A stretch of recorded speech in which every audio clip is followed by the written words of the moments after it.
Hello everyone, welcome to our channel A2D classes. This is the manual testing course playlist and today is the class 4. So आज हम बात करेंगे कुछ topics पे जो कि हैं बग, सेकंड है हमारा defect, third is the error. तो व्हाट इज दिस? सो ये क्या होते हैं? ये टाइप्स होते हैं किसी भी प्रॉब्लम के. लाइक सॉफ्टवेयर टेस्टिंग के अंदर ये तीन वर्ड्स यूज किए जाते हैं. अब बेसिकली कौन सा वर्ड किस चीज के लिए यूज किया जाता है और क्या है, हम इसके बारे में बात करेंगे. सबसे पहले defect. It is used by testers. होता क्या है, जब भी जैसे कोई सॉफ्टवेयर को हम टेस्ट करें, फॉर एग्जांपल हम एक काम करते हैं, ये एक टूल है. अब हम इस पे आते हैं. फॉर एग्जांपल मान लो कि क्रिएट वाला बटन है, क्लिक नहीं हो रहा. मैं एक टेस्टर हूँ, मैं इसे टेस्ट कर रहा हूँ, तो क्रिएट वाला बटन क्लिक नहीं हो रहा, तो ये एक इशू है. तो इसको एज अ टेस्टर मैं क्या बोलूंगा, इसे बोलूंगा it is used by tester, so it is a defect. और इस डिफेक्ट को मैं रेज कर दूंगा. ठीक है. अब डिफेक्ट जब मुझे टेस्टर को मिलेगा, ऑब्वियस सी बात है, मुझे किसी को बताना पड़ेगा, मुझे डेवलपर को बोलना पड़ेगा कि भाई ये वाला जो बटन है क्रिएट वाला, ये चल नहीं रहा, आप इसे फिक्स कर दो. तो अब डेवलपर आएगा, अच्छा पहले देखूं मैं इसे कि सच में ये चल नहीं रहा है या फिर तुम ऐसे ही कुछ भी कह दे रहे हो. तो इस कंडीशन में डेवलपर आया, उसने क्लिक करके देखा, अरे हाँ ये तो क्लिक नहीं हो रहा है. तो अब क्या है, डेवलपर मान गया कि हाँ ये तो प्रॉब्लम है कुछ. तो जब डेवलपर मान जाता है, उसके बाद डिफेक्ट का नाम कन्वर्ट होके चेंज हो जाता है, जिसको बोलते हैं बग. तो we can say when dev confirms that it is a issue, then it will become bug. तब वो बग बना. सेकंड थिंग, प्रोडक्शन लेवल जो होता है, हमारा प्रोडक्शन होता है. प्रोडक्शन यानी कि क्लाइंट को कोई भी सॉफ्टवेयर है, प्रोडक्शन सिंपली समझ सकते हैं, amazon.com आप यूज कर रहे हो. ठीक है. तो प्रोडक्शन पे कोई भी इशू आता है तो उसको क्या कहते हैं, उसको बग कहते हैं. ठीक है. अब अगला है एरर. एरर दो टाइप के होते हैं. एरर हमारे दो टाइप के हैं. पहला टाइप जो होता है एरर का, उसको कहते हैं, क्या हो रहा है ये, सॉरी. पहला होता है रन टाइम एरर और सेकंड होता है हमारा कंपाइल टाइम एरर. अब दोनों में डिफरेंस मैं ज़्यादा डेप्थ में जाऊंगा नहीं, क्योंकि ये हमारे लिए इम्पोर्टेंट इतना नहीं, but you guys should know. First of all, error जो होता है डेव लेवल पे आता है, कोडिंग लेवल पे आता है. ठीक है. जब कोड हो रहा होता है तो उस लेवल पे आता है. अब रन टाइम एरर क्या है कि जब वो कोड रन हो रहा था उस टाइम पे कोई प्रॉब्लम आ गई तो रन टाइम एरर कहलाता है. कंपाइल टाइम एरर बेसिकली दो डिफरेंट कोड्स को जब ज्वाइन किया जाता है, सिंपल लैंग्वेज में अगर मैं बोलूँ, या गिटहब पे जब कनेक्ट किया जाता है गिट पे, तो कहीं पर भी मतलब कंपाइल किया जाता है, जोड़ा जाता है उसको, तो at that moment any type of error came up, so that is called the compile time error. Okay. जब उसको रन रन टाइम किया जाता है. ठीक है. रन किया गया तो मैंने आपको बता दिया रन टाइम पे हो गया. अब ये तो हो गए कि बग, डिफेक्ट और एरर क्या होता है. अब हम अपने नेक्स्ट टॉपिक पे चलते हैं, जिसको कहते हैं, जिसका है नाम बग लाइफ साइकिल, जो कि बहुत इंपॉर्टेंट है और आपको इंटरव्यू में भी पूछा जा सकता है कि बग लाइफ साइकिल क्या होती है. अब बग लाइफ साइकिल के ना कुछ फेजेस हैं, जैसे हमने एस डी एल सी में पेजेस पढ़े, तो बग लाइफ साइकिल के पेजेस है. बग क्या है? बग लाइफ साइकिल से अभी जैसे मैंने आपको बताया, बग एक इशू है जो कि मिला है टेस्टर को on production or I can say on the in the software he found an issue. जो हमें अभी इशू मिला था कि क्रिएट वाला बटन क्लिक नहीं हो रहा था, तो ये जो इशू मिला, तो अब इसको कैसे रेज किया जाएगा. वैसे तो है नहीं कि मैं डेवलपर के पास जाऊंगा फिजिकली और मैं बोलूंगा भाई ये देखियो जरा, ये जो है बटन ये क्लिक नहीं हो रहा है, इसको फिक्स कर दो. ऐसा नहीं होगा. हमें एक सॉफ्टवेयर यूज करना पड़ेगा, जो कि सॉफ्टवेयर है जीरा. मैं आपको जीरा के बारे में बताऊंगा. तो जीरा हमें यूज करना पड़ेगा. अब जब कोई भी बग आता है तो सबसे पहले क्या होती है, उसकी कंडीशन होती है न्यू, क्योंकि वो आया किसी को तो पता नहीं है, नया नया बिल्कुल बनेगा वो, तो वो हो गया न्यू कंडीशन. सेकंड आती है असाइन. अब क्या हुआ कि भाई, अब मेरे पास बग आया, अब मुझे किसी ना किसी को तो असाइन करना पड़ेगा, किसी ना किसी को तो बोलना पड़ेगा कि आपको ये फिक्स करना है. तो जब आप एज अ टेस्टर आप जाओगे कंपनी के अंदर, तो आपको पता होगा कि अगर मेरे पास कोई भी इशू इस पेज का आता है तो मुझे किस डेवलपर को बताना है, तो आपको वो सब पता होगा. तो जब जीरा भी मैं आपको बता रहा हूँ अब यूज़ करना, तो जीरा के अंदर कैसे आप यूज़ करोगे, क्रिएट करते हैं. पहले असाइन में आपको दिखाता हूँ. अब ये क्या है कि एक नया बग मैं क्रिएट कर रहा हूँ, ये लाइफ साइकिल स्टार्ट हो चुकी है, ये नया बग मैं क्रिएट कर रहा हूँ. इसके अंदर देखोगे आप, यहाँ पे नीचे ना एक आ रहा है असाइनिंग. ठीक है. अब किसको असाइन करना है, ये है वो असाइन. अब असाइन असाइन के अंदर क्या आ रहा है, डेवलपर, जिसको हमें असाइन करना है, डेव. तीसरा आता है हमारा ओपन सिचुएशन हो जाती है. अब क्या हुआ कि भाई देखो मैं आपको करके दिखाता हूँ. जैसे अब ये बग अब इसके बारे में भी हम बात करते हैं, जीरा के बारे में, जीरा का क्या है क्या नहीं है, थोड़ा बहुत मैं आपको इसके बारे में ये वाले एरिया का बता देता हूँ, बाकी मैं आपको बताऊंगा। जीरा फर्स्ट ऑफ ऑल एक सॉफ्टवेयर है जो कि बग को क्रिएट करने को, बग को ट्रैक करने को, एज अ टेस्टर बग को क्रिएट, बग को ट्रैक करने का काम आता है। और जीरा सॉफ्टवेयर किसी भी सॉफ्टवेयर के डेवलपमेंट में काम आता है। कोई भी स्टोरीज हैं, हम स्टोरीज के बारे में बात करेंगे, बहुत सारी चीजें हैं जिसके बारे में बात करेंगे। अभी एज ऑफ नाउ आप बस इतना समझो कि यहाँ पे एक बग को क्रिएट किया गया।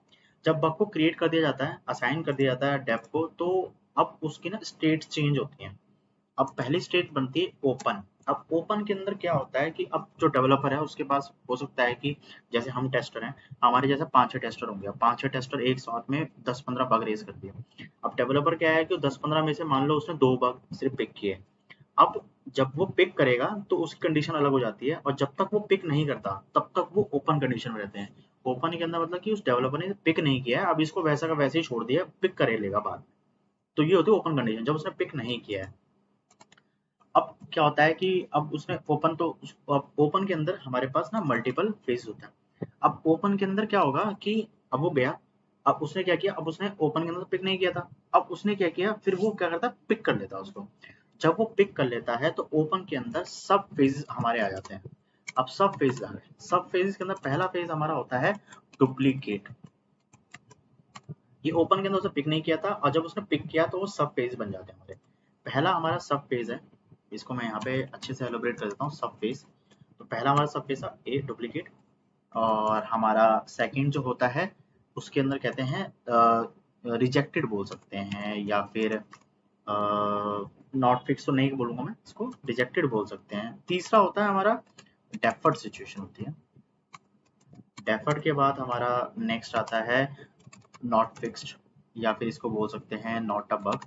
और इसको रिजेक्टेड को हम यही बोल सकते हैं नॉट फिक्स्ड, यही मैं सोच रहा था, तो नॉट फिक्स्ड। तो अब ये क्या है कि ये कुछ सब फेजेस होते हैं। अब ओपन के अंदर क्या हुआ था कि भाई उसको असाइन हो गया था, फिर उसने क्या किया, उसको पिक किया, सब फेजेस उसके स्टार्ट हुए। अब ये एक्चुअली में क्या है, अब डेवलपर के पास जब भी कोई टिकट जाती है, इसको हम टिकट बोलते हैं, तो जब भी कोई टिकट जाती है तो उसके पास 4 ऑप्शंस होते हैं। बग आया, अब अभी क्या है कि हमारा एक सिनेरियो था कि क्रिएट वाला बटन यहाँ पे क्लिक नहीं हो रहा, ये वाला बटन हमारा क्रिएट वाला क्लिक नहीं हो रहा था। अब इस कंडीशन में क्या हो सकता है कि कोई और टेस्टर भी हो जिसने वो सेम बग को रेज कर दिया। तो ऐसी कंडीशन में क्या है कि जब सेम इशू के 2 बग रेज हो जाएंगे तो उसको एज अ डेवलपर क्या करता है, वो डुप्लीकेट मार्क कर देता है, डुप्लीकेट का उसके ऊपर मार्क कर देता है, जिससे कि वो डुप्लीकेट हो जाता है। सेकंड, मान लो कि वो बग उसके लिए नहीं है, मतलब उसके अंडर नहीं आता, ठीक है, या फिर वो अभी क्या है, फंक्शनैलिटी है जो कि अभी क्रिएट ही नहीं हुई है और आपने उससे पहले उसका बग डाल दिया। उस कंडीशन पे क्या होगा, रिजेक्ट कर देगा उसको कि भाई ये तो अभी बना ही नहीं है, तो आप कैसे इसका बग डाल सकते हो, उसने रिजेक्ट कर दिया। अगला आता है डेफर्ड सिचुएशन। अब डेफर्ड थोड़ा सा कॉम्प्लिकेटेड है, डेफर्ड को हमें समझना होगा। अब डेफर्ड सिचुएशन कैसी होती है, डेफर्ड सिचुएशन कुछ ऐसी होती है, जैसे फॉर एग्जांपल मान लो ये क्रिएट वाला बटन हमारा काम नहीं कर रहा है।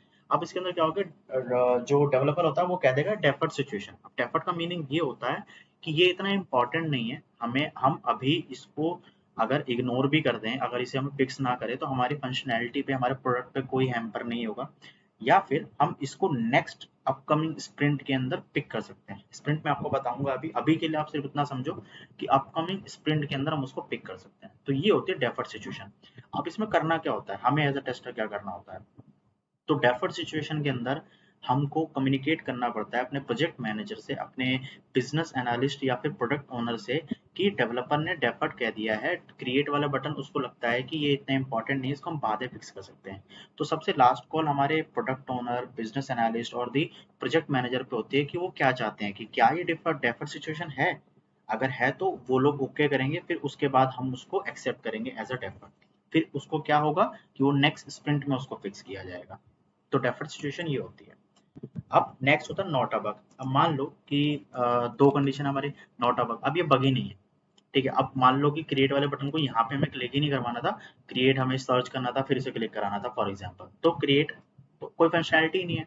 तो जब फंक्शनैलिटी नहीं है तो बग ही नहीं है, तो बग ही नहीं है, तो at that moment it is a not a bug, ठीक है।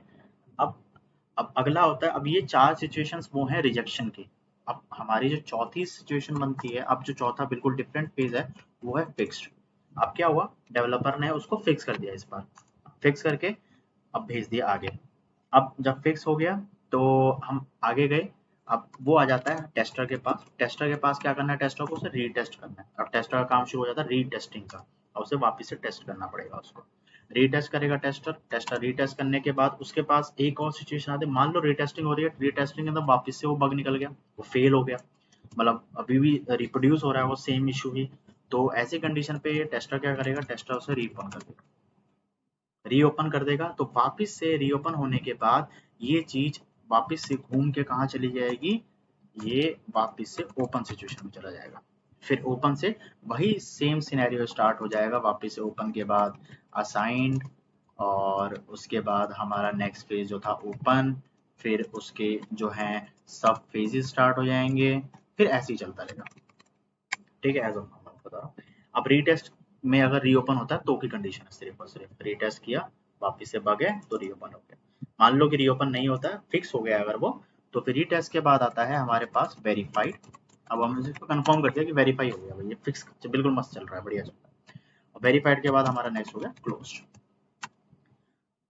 सो these are the bug life cycle. Close का मतलब हमने वो बग की लाइफ साइकिल को क्लोज कर दिया और वो आगे मूव कर दिया गया।